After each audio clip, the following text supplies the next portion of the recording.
What if I told you that you can get a ton of critical hit chance and cooldown reduction, which I'll be calling CDR from now on, while also being an absolute beast on the battlefield?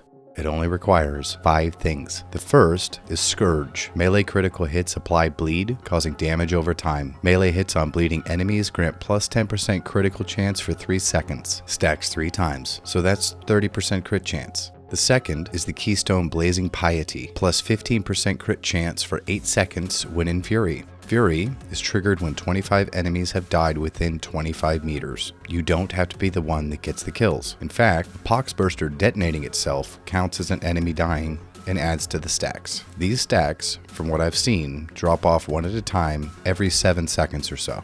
The third is Fury Rising. Critical hits also count up towards triggering Fury. I haven't confirmed if this can be any critical hits within 25 meters or if they have to be your own. If you know, let me know down in the comments.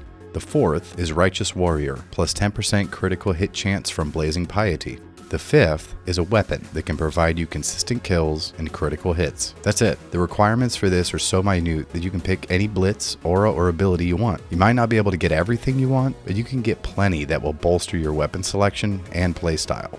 This isn't a typical build video. This is an example of how I think about build crafting. I may focus on a weapon and weave a build around it. I may focus on CDR and weave weapons into it. It all kind of depends on what I want.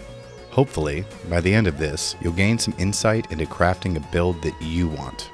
To get the numbers I put in the title, I'm implementing a combat blade with Lacerate and Flesh Terror. The only perk that matters is plus 5% crit chance. You could argue that I have too much bleed on my blade, but hey, it's what I've got. I think Precognition for the extra finesse damage could be cool. You could add another plus 20% crit chance with Riposte since you dodge so often. Ruthless Backstab would certainly help with Crushers. Executor or Executor could be cool because you've already gained Fury and the body shots don't really matter so much because you have so much crit already, which just perpetuates Fury. Uncanny Strike could also help with Crushers, etc. You get the picture. There is a lot of variety to be had here. There are many options with just this one weapon that you could certainly spend a lot of time overthinking it and crafting a perfect setup for your playstyle and the nuances found within it.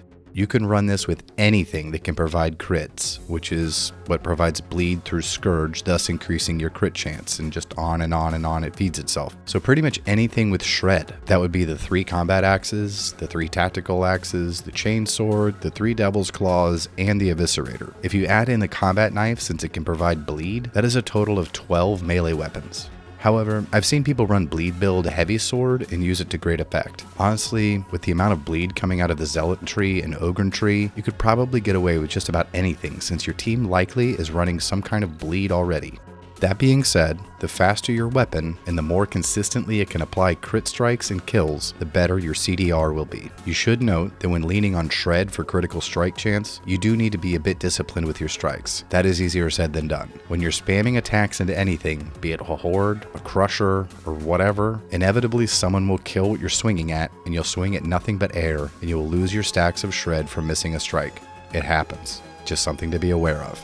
There is 52 seconds of cooldown remaining after stopping Chorus of Spiritual Fortitude, and it takes 21 seconds for me to get the ability back up. That is almost a 60% reduction in cooldown time for my ability.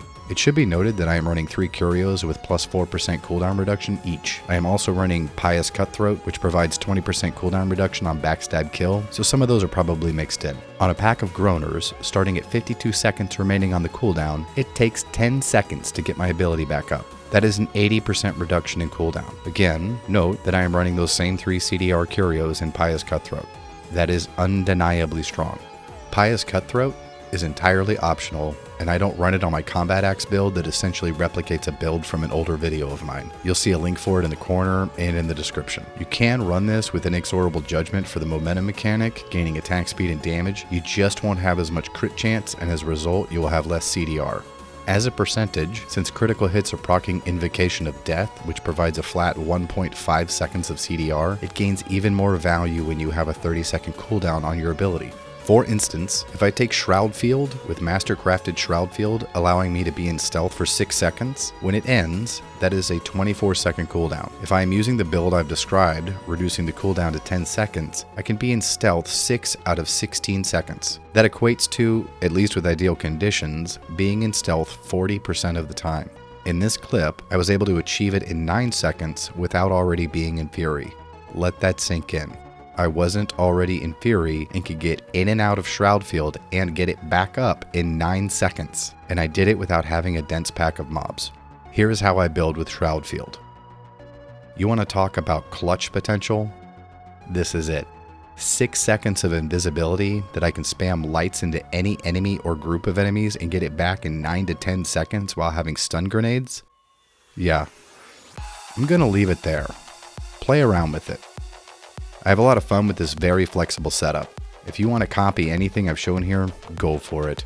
But remember, it can easily be curated to your playstyle. Thanks for watching, and consider subscribing if you haven't already. With that, I'm out.